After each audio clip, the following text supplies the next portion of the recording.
من اومدم با این موزیک شاد، اومدم که دل مردمم شاد کنم. آماده شنیدنش هستی؟ از قوی بریم رو به جلو. بیا تو زندگیمو بهش برس که داغونه، بیا که مشکلام وقتی باشی با تو آسونه. یه وقتا منم دیوونه میشم تو تنهاییام، من این دیوونه بازی ها رو کنار تو میخوام. از یه جایی باید باورت بشه عاشقتم، بعد این همه سال طبیعیه بهت وابستشم. حالا که موقعشه میخوام بدونی کنار تو تا تهش باهاتم، چون تنها توی آرامشم.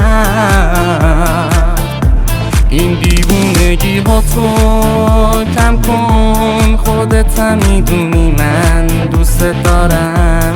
من حرفای دلمو میزنم به تو، انقدر تو فکرمی هر شب میای بخوابم. این دیوونگی ها تو کم کن، وقتی نیستی پیشم وجودم غمه. من همیشه دلم پیش توه، میدونم تو هم دلت پیش منه.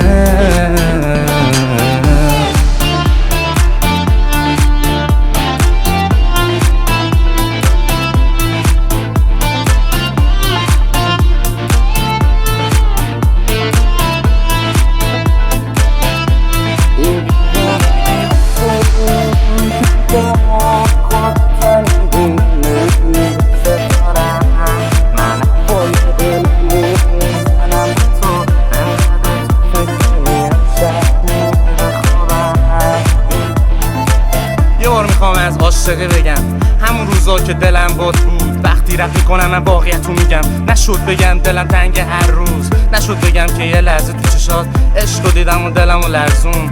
خیلی دیر شد بفهمم تو زندگیم فقط واسم تو بودی، کم بود. نمیدونم چطور گمت کردم، هنو منو یادت فکر نکنم اصلا. یه مدت بودم حواس پرت، هم تو تنهایی میکردم گریه هر شب. حالا که دیگه گذشت و رفت، از هر دفعه شدم قوی تر از قبل. من دلم بود پر افق، برای همینی که شدم نسل 5 رپ.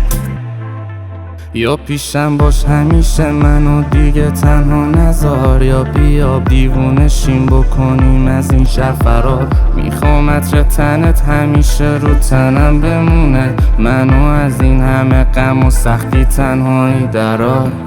من با تو انگاری تاریکی یا دورم، میخوام حتی همه جورم، با این که میدونی مغرورم.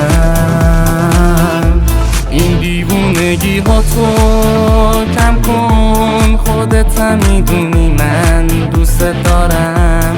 من حرفای دلمو میزنم به تو، انقدر تو فکرمی هر شب میای بخوابم. این دیوونگی ها تو کم کن، وقتی نیستی پیشم وجودم غمه. من همیشه دلم پیش توه، میدونم تو هم دلت پیش منه.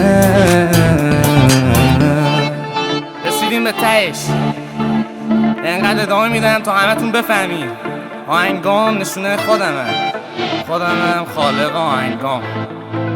همینو بس.